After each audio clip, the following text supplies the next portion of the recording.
I'm taller than you. I'm better looking than you. I think I'm stronger than you. You're a rich guy. I'm a richer guy. 100%. I will kick your ass. Welcome everybody to the Daily Recap Show where we talk about stocks and the financial markets. My name is Chase. If you like this video, please subscribe, hit that notification bell as well as the like button and leave a comment for the algorithm. Let's get into it. This is the daily heat map of the S&P 500 and US stocks turned higher on Monday as Wall Street kept up a record-setting streak on the back of big tech mega caps, and that was really the story of today. Really, the mega caps rallied, but it wasn't all of the mega caps. It was a select few. Tesla was up 1.87%, and the two big ones, the two biggest stocks in the world, Apple was up 4.16% today, and Nvidia was up 3.57% today. Nvidia did help some of the semis rally as well. The equipment manufacturing names really saw a lot of the rally, and then the software participated as well. Oracle was up 5%, but infrastructure was mixed. Microsoft was down, Palantir was down as well. And all in all, it was really just a mix to slightly down day. In fact, market breadth wasn't that great. Only two sectors gained today. It was the XLK, the technology sector. We'll talk about why tech was up a little bit later on in the video. And then utilities was up 0.22%, with the S&P 500 gaining 0.44% and gold actually being the outperformer here, gaining 1.63%. And guys, gold is up like 42% year to date. Absolutely insane move what's happening with gold right now. Just insane. And then every other sector fell, everything from industrials, materials, healthcare, all the way to staples, energy. It was all down in a very big way. When you look at the factor and size segments of the market, you can clearly see that today was a day for growth, small cap growth, mid cap growth, large cap growth were the general outperformers. We also saw outperformance here in large cap core as well as mid cap core. These were the big winners here today. And then obviously the losers were stuff like value, core, especially in the smaller size segment of the market. Mid caps and large caps also took it on the chin, but again, not a disastrous day. A lot of the red we're seeing in the market is sort of like tempered, like down 0.13%, down 0.3%. It's just a normal, typical red day after you've had what was a bullish rally in the value space over the last, I would say, 4 to 5 weeks leading up into rate cuts. But the reason why we actually saw growth outperform today was we just got some growth positive news. The TikTok deal is officially done. TikTok's algorithm is going to be secured by Oracle and a venture private equity firm called Silver Lake. They are set to lead the new venture with China, with the China-based tech giant ByteDance, who owns TikTok in China, holding a less than 20% equity stake. The venture will receive a copy of TikTok's valuable content recommendation algorithm, which will be fully inspected and retrained by Oracle, the group's security provider, on US user data. The algorithm will be regularly inspected by US government officials, and for all intents and purposes, this will now be a US company. Very interesting to see this deal done. I'm sure we're going to get a lot more China trade news. We didn't get much of it today, but sometime this week we definitely will probably see the early framework of a US-China trade deal. On the back of this news, Oracle was up 5.3%. Very, very solid rally here today, and really coming off these lows in a very big way. The stock was actually red before we actually got this news, and then it actually rallied into the green today. Very, very solid move by Oracle. We also got some massive news here from Nvidia, probably the biggest news of the day. Nvidia to invest $100 billion into OpenAI, bringing the two AI firms together. This deal will involve two transactions. OpenAI will pay Nvidia for chips, and the chip maker will invest in the AI startup. I'm assuming that is both cash and chips, respectively. The two companies unveiled a letter of intent for this strategic partnership to deploy at least 10 gigawatts of Nvidia chips for OpenAI's infrastructure. Guys, just to put that into perspective, the amount of gigawatt capacity that CoreWeave has right now is 2.4 gigawatts, and they're the biggest cloud provider outside of the hyperscalers. So CoreWeave has 2.4 gigawatts. These guys are looking at 10 gigawatts. I'm assuming this is over multiple years, but this is essentially telling us the AI trade has legs. Nvidia on the back of this was up 3.55%. You could see when this news hit, the stock absolutely ripped to the upside. It brought a whole bunch of names with it. Applied Digital, right, which is like a data center REIT, was up 18.85%.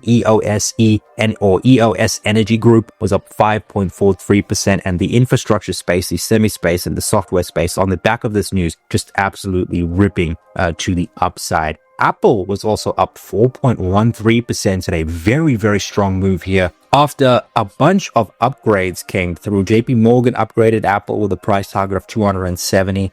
Dan Ives raised his price target on the stock to $310 from $270, citing strong shipment orders for the iPhone 17. And that is ultimately why the stock is rallying. The iPhone 17 is very popular. Shipment orders look very, very good. And I think we are officially inside an Apple upgrade cycle. And if that is the case, $300 on the clock without question. And then for everything we saw today, guys, there was 3,200 advances, 3,100 decliners. So actually market breadth not as bad as the heat map or the headline figures make it out to be. Actually market breadth looking very, very solid. And this is like the Wilshire 6000. It's sort of like the broad US market. So very, very strong market breadth, or not strong, but not bad market breadth, I would say. And then we saw net inflows in the NASDAQ exchange, outflows in the New York Stock Exchange. The S&P 500 marginally positive today, and market momentum continues to remain sound. We're right on the precipice of reaching below the 50% mark here in the 5-day. It does often go below. It does also tend to be fairly noisy, the 5-day that is. However, when we look at the 20, 50, 100, 150, and 200 day, everything looks really, really solid across all of these indices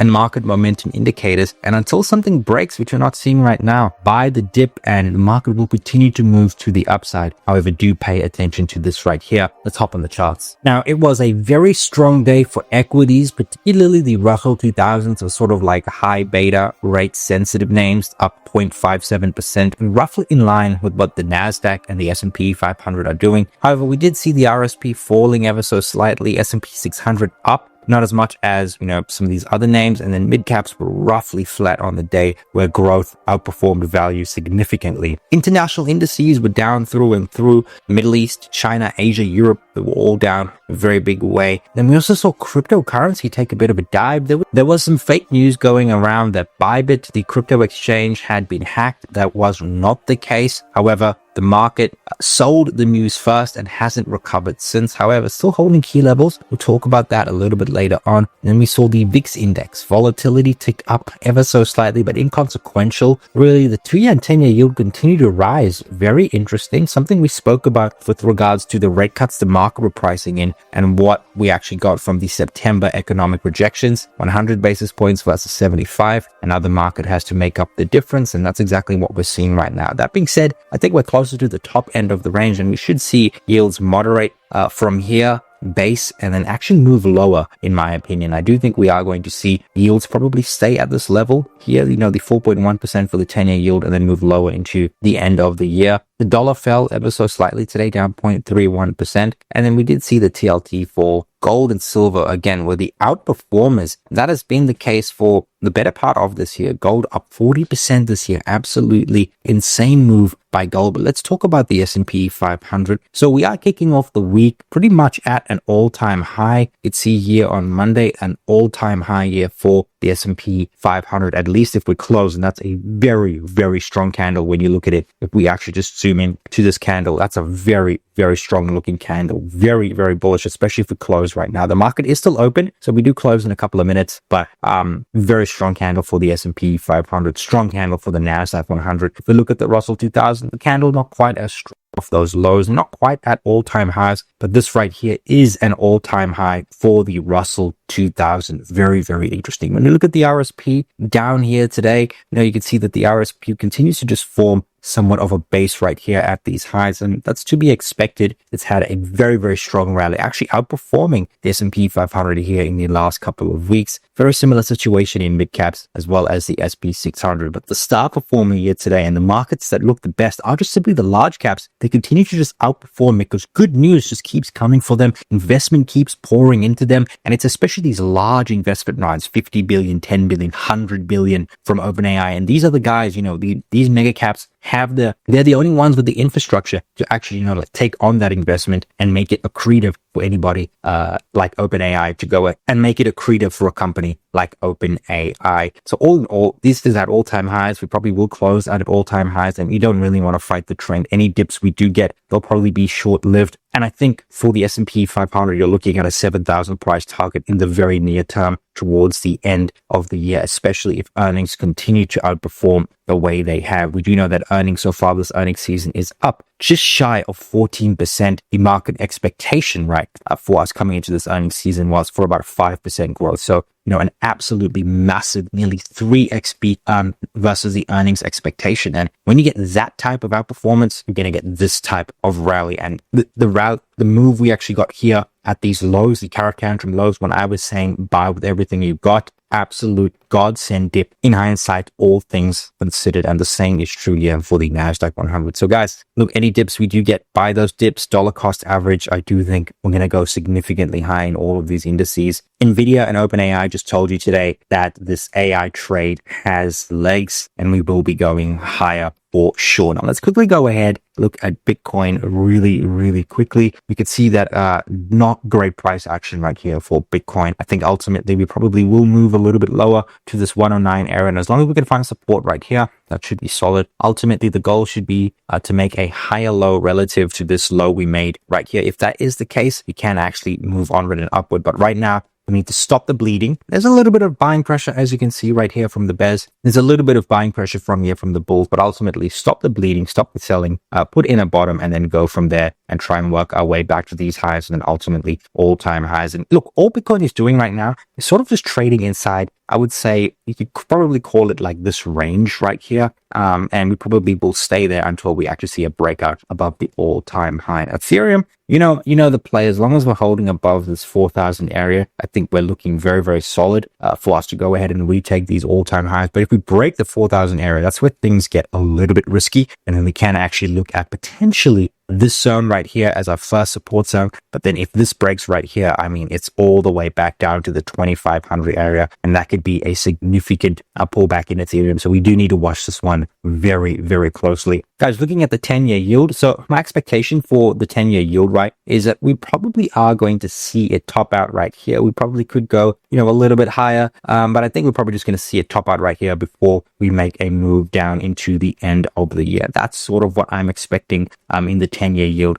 probably the 2-year yield as well. We saw a little bit of rally. I think ultimately we're probably closer to the top end of this rally before we continue the trend that we're also clearly in here in the 2-year yield, which is a trend lower and to the downside. Looking at the dollar, I'm expecting a little bit of strength in the DXY, just a little bit of strength, nothing crazy, probably to the $98, $99 area. And I think that should be the top end of the range. You can see we have seen a little bit of strength right here and ultimately sort of like forming like a base here in the DXY. And generally speaking, once we start a rate cutting cycle, the dollar actually sees a bit of strength, especially if we don't go into a recession, which is counterintuitive to what you normally expect from a rate cutting cycle. Now guys, individual names that I do like. If you missed the rally in Ethereum and want a levered Ethereum play, right, BMNR is the way to do it right now. It's down 8.8%. Right. And I do think selling cash secured puts at the $50 mark right here. The premiums are absolutely jacked. If you get a sign, go from there. If not, collect your premium. I think $50 cash secured puts, if we do get below 50, we want to just hold equity because I do think this is probably $100 name in the making in 2026. Another name that I do like as well is Lemonade.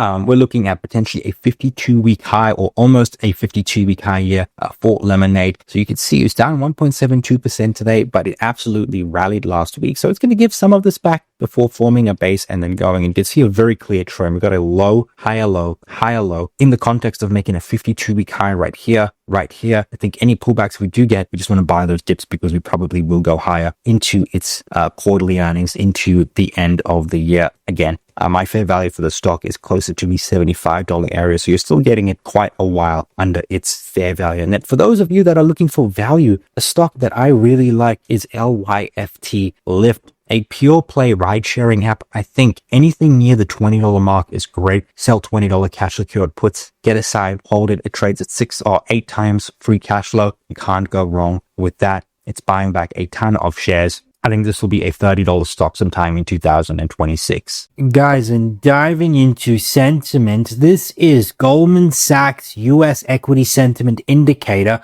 which just measures equity positioning amongst institutional, foreign, and retail investors. And right now, despite the all-time highs, despite the rally, despite the rate cut, despite everything going on, sentiment positioning versus 12 months ago is actually at negative 0.3%. In other words, positioning is lighter today than what it was 12 months ago. Now, you do have to take into consideration we've seen a massive move off the tariff tantrum lows, but we are still very light positioning given where we were for most of 2025, for most of 2024. And this is just fuel for the upside. And the truth of the matter is we may just see like a perpetual bid to the upside, especially when you look at the S&P 500 returns around an easing cycle following a pause after 6 months or more. Now, don't get me wrong, in this first 3 or 4 months, we can definitely experience volatility. However, the longer term trend is to the upside. Now, guys, diving into the macro, I just got one chart for you today, and this is very interesting. This is a completely useless labor stat that I see floating around X, Twitter, whatever you want to call it, quite often. It's temporary workers, and bears like to claim this signals a recession, but it involves fewer than 2.8 million people, which is less than 2% of the workforce. This stat means literally nothing. Just look past it. Look at GDP, look at the unemployment rate, look at ISM manufacturing, and they are all actually pretty good right now. Now, looking at data for the rest of the week, tomorrow, big data print that we're going to be looking at is Jerome Powell's speech. But then on Thursday, we get durable goods, the GDP growth rate, and existing home sales. These are key data points you definitely want to be looking at. In terms of earnings, we don't have too much going on. AutoZone here on Tuesday, ticker symbol AZO, and then MU after the close. If you guys want a video for MU on the second channel, let me know and I will go ahead and do one for you guys. But if you've made it up until here, thank you so much for watching. If you like this video, please subscribe, hit the notification bell, as well as the like button, and leave a comment for the algorithm. Cheers.